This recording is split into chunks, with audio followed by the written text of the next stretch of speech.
बका से मेरी शादी हो रही थी। कदम ज़मीं पर ना टिकते थे। नख़वत भरी तो पहले ही थी, अच्छी किस्मत ने रही सही कसर पूरी कर दी। अब कदम ज़मीं पर ना टिकते थे कि जिसे चाहा वही मेरा शरीके ज़िंदगी हो गया। ये खूबी तकदीर थी, मगर मैं समझती थी कि दुनिया मेरे दम कदम से है। गर्दन में तनाव अमीर बाप की वजह से था। हर किसी से अकड़ कर बात करना, नौकरों को झिड़क देना, ना जाने लोग इस रवैये पर मुझे क्या कहते होंगे। मैंने लेकिन कभी उनके एहसासात की परवाह न की। मेरे सामने मेरी खुशियों के अंबार थे। मुझे लोगों के साथ राहो रस्म रखने या उनकी परवाह करने की क्या ज़रूरत थी। घर में दौलत की कमी ना थी। मैं एक कुशादा बंगले में रहती थी, कार में घूमती, अच्छे से अच्छा खाती, अच्छे से अच्छा पहनती। मगर चंद दिनों से तबीयत उदास रहने लगी थी।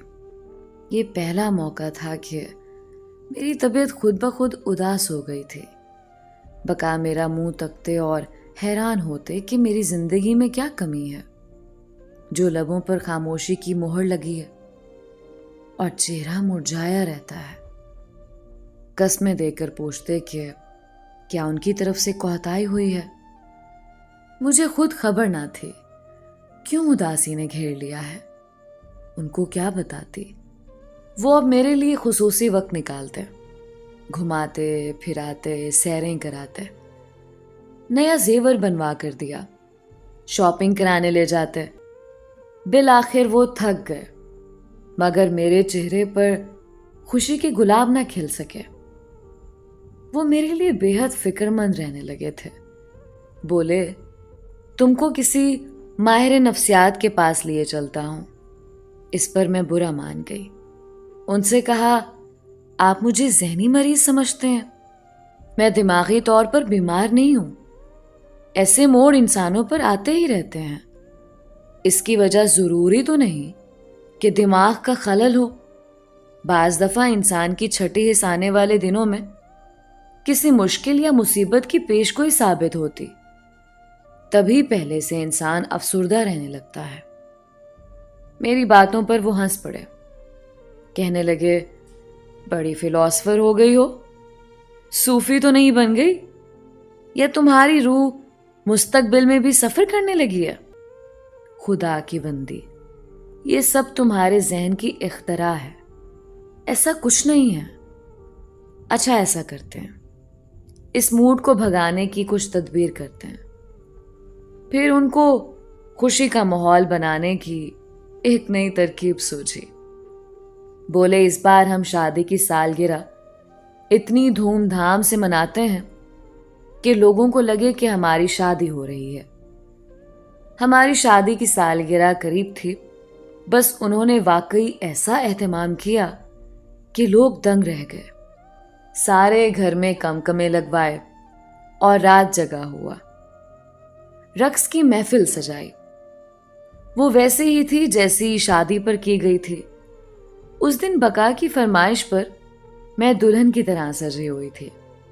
अजीज, दोस्त, रिश्तेदार सभी मौजूद थे और पुरतकल्लुफ खाने का एहतमाम किया गया था। खास बात रक्स व मौसीकी की महफिल थी। बिल्कुल यूं ही लग रहा था जैसे शादी हो रही हो। रात के खाने के बाद गाने का प्रोग्राम रखा गया था। गायिका दरमियान में बैठी हुई थी और हाल में मेहमान चारों तरफ सोफों और कुर्सियों पर विराजमान थे। कुछ शौकीन मिजाज कालीन पर ही जमकर बैठ गए और सभी हमातन गोश हो गए। हारमोनियम और दीगर आलात मौसीकी के साथ अपना फन पेश करने वाली एक उधेड़ उम्र की औरत थी और 2 लड़कियां थीं जो उस औरत को आपा कह रही थीं। लड़कियां काफी खूबसूरत थीं। एक की उम्र 19 और दूसरी की 17 बरस होगी। उनको गाना तो बराए नाम आता था, मगर रक्स में माहिर थीं। पहले बड़ी लड़की ने गाना सुनाया, फिर छोटी ने गजल गाई। اس کے بعد کچھ مہمانوں کی طرف سے رقص کی فرمائش ہونے لگی. گوری گوری حسین دوشیزائیں، اوپر سے زرق برق لباس. یہ کلاسیکی رقص اور لوک ناچ کی ماہر تھیں. جب بڑی رقص کرتے کرتے پسینہ پسینہ ہو گئی تو اس کی جگہ چھوٹی نے سنبھال لی. وہ محفل سے نکل کر درمیانی شیشے کی سلائیڈنگ ڈور کو تھوڑا سا کھول کر اس طرف آ گئی جدھر خواتین بیٹھی ہوئی تھیں، اور شیشے کی دیوار سے ادھر رقص دیکھ سکتی تھی. میں نے اسے آتے دیکھا تو مہمان خواتین کے درمیان سے اٹھ کر دروازے پر پہنچی اور پوچھا، تمہیں کیا چاہیے؟ پانی منگوا دیجیے، مگر ٹھنڈا نہ ہو. وہاں خدمتگار ٹھنڈا پانی دے رہے ہیں اور میں ٹھنڈا نہیں لیتی، میرا گلا فوراً خراب ہو جاتا ہے. ٹھیک ہے، تم یہاں ٹھہرو، میں منگواتی ہوں. میں نے خادمہ کو اشارہ کیا، سادہ پانی لے آؤ اور ان کو دو. وہ کچن کی طرف چلی گئی. لڑکی خواتین والے کمرے میں آنے کی بجائے کوریڈور میں ٹھہر گئی.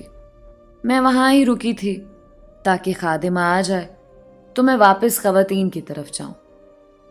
اس دوران لڑکی نے سوال کیا، کیا آپ صاحب خانہ کی بیگم ہیں؟ ہاں، اس کے علاوہ کوئی اور تو نظر نہیں آ رہی ہوں. وہ جھینپ گئی مگر فطرت سے باتونی تھی. جھٹ سے دوسرا سوال پوچھ لیا، آپ کے شوہر کیا کرتے ہیں؟ مجھے غصہ آ گیا. تمہیں اس سے کیا؟ تم بس اپنے کام سے کام رکھو. میں نے تو بس یوں ہی پوچھ لیا، آپ برا مان گئیں. اتنے میں خادمہ پانی لے آئی. وہ گٹا گٹ پی گئی. اس کے باوجود اس کے ماتھے پر پسینہ آ رہا تھا. اس کو توقع نہ تھی کہ گھر کی مالکہ اتنی بد مزاج ہوگی. وہ جھنجھلاتی ہوئی چلی گئی. میں سمجھ گئی کہ میرے پرغرور لہجے سے اس کے دل کو ٹھیس لگی ہے. اس کے بعد میں نے گلاس کی دیوار سے دیکھا کہ تمام وقت اس کی نگاہیں صاحب خانہ پر ہی رہیں اور اس پر نوٹوں کی برسات ہوتی رہی. لیکن وہ خاص التفات میرے بقا سے ہی برت رہی تھی. آنکھوں ہی آنکھوں میں نہ جانے کون سے برقی پیغامات ہو رہے تھے کہ بقا کا چہرہ بھی اس کی نگاہوں کے التفات سے گلنار ہوا جاتا تھا. سوچا بھری محفل میں ایک رقاصہ کے التفات سے ان کے چہرے پر ایسا رد عمل ہو رہا ہے، اور اس ناچنے والی نے تو صاحب خانہ کو التفات بھری نظروں سے تاکنا ہی ہے، کیونکہ ان سے ڈھیر سارے پیسے جو بٹورنے ہیں. گمان بھی نہ تھا کہ مجھ کو خوش کرنے کے لیے اتنے اہتمام سے سجائی گئی محفل اس رات میں میری زندگی کی بازی بھی پلٹ سکتی ہے.